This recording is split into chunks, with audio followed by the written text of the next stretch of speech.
আমার ছোটবেলাটা কিন্তু কেটেছে গ্রামের মধ্যেই। আর আমি কিন্তু বরাবরই গ্রামের পরিবেশটা খুবই পছন্দ করি।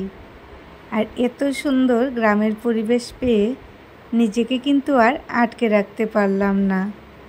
অনেকগুলো ভিডিও বানিয়ে নিলাম। তোমাদের সাথে আমি অল্প অল্প করে ভিডিওগুলো শেয়ার করব। আর এখন আমরা কোথায় যাচ্ছি সেটা যদি জানতে চাও তাহলে কিন্তু ভিডিওটা দেখতে হবে। এই যে দেখতে পাচ্ছ, ওনারা কিন্তু বিপদনাশিনী পূজার চাঁদা তুলছিলেন। চাঁদা দেওয়ার পর একটু সামনে গিয়েই দেখি একটা সুইচ গেট। এত ভয়াবহ জল ছিল কি আর বলবো। 4-5 দিন আগে যখন প্রচুর বৃষ্টি ছিল তখন অনেক জল ছিল শুনেছি, আর অনেকটাই ভয়াবহ ছিল। যাই হোক, এখন অনেকটাই কম আছে জল, তারপরও কিন্তু দেখে ভয় করছিল। তো ওখানেও দাঁড়িয়ে একটু ভিডিও বানিয়ে নিলাম। আশা করি তোমরা এখন বুঝতে পেরে গিয়েছো যে আমরা কোথায় গিয়েছিলাম। হ্যাঁ, আমরা বাঁশগ্রামে গিয়েছিলাম।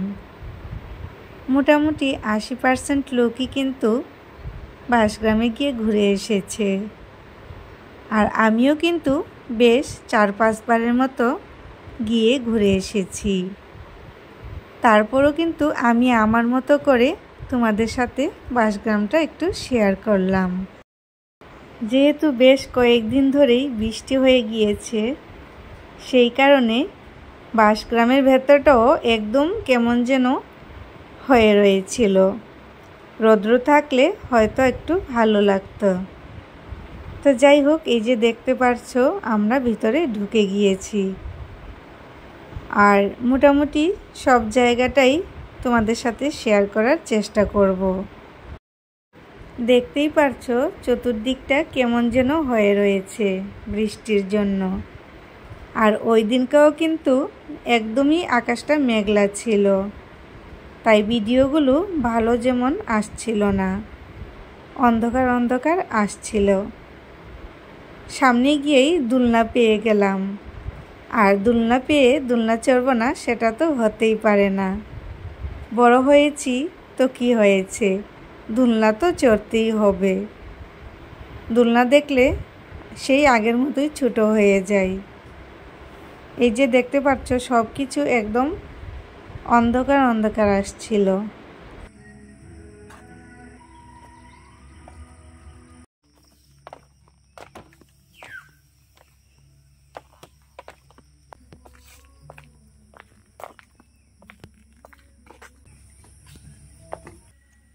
শুধু এদিকের এটি একটু বাড়াইছে, বাকি সব আগের এমন কিছু বানানো হয়েছে না।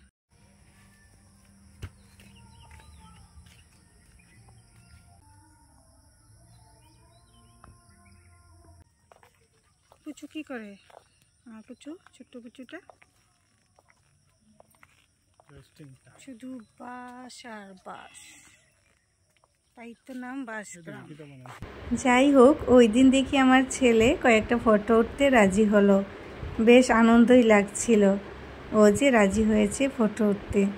তো তারপর আমরাও কিছু ফটোশ্যুট করে নিলাম। আর এই যে দেখতে পাচ্ছ কত ঢং না আর করব ভিডিও বানানোর জন্য।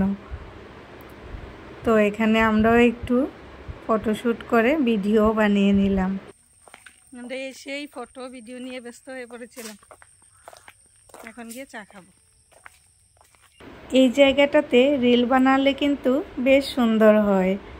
আমি আগেও বানিয়েছি, কিন্তু ওই দিনকা এত মেঘলা হয়ে রয়েছিল যে রিল বানানোর ইচ্ছেটাই চলে গিয়েছিল। আর বড়মশাই বলছিল ওখানে আর রিল বানাতে হবে না, যদি হঠাৎ ভেঙে যায় তাহলে আবার বিপদ হয়ে যাবে। তো ওখান থেকে আমরা ঘুরে টুরে যখন চলে এসেছিলাম তখন যেমন মনে হচ্ছিল হালকা একটু আকাশটা ফর্সা হয়েছে, দিনটা যেন একটু ভালো লাগছিল। কিন্তু ওই সময় আর রিল বানানোর ইচ্ছেটাই চলে গিয়েছিল। গত বছর যখন এসেছিলাম তখন ভেবেছিলাম পরের বার আসলে হয়তো নতুন কিছু দেখতে পাবো। কিন্তু এই ধারণাটা একদমই ভুল ছিল। ওই দিন গিয়ে মনে হলো যে না, সেটা আর হলো না, নতুন কিছুই তেমন দেখতে পেলাম না। তো যাই হোক, আমি যদি কোথাও গিয়ে কয়েকটা ভালো করে ফটো উঠে নিতে পারি আর রিল বানিয়ে নিতে পারি তাহলেই কিন্তু খুশি।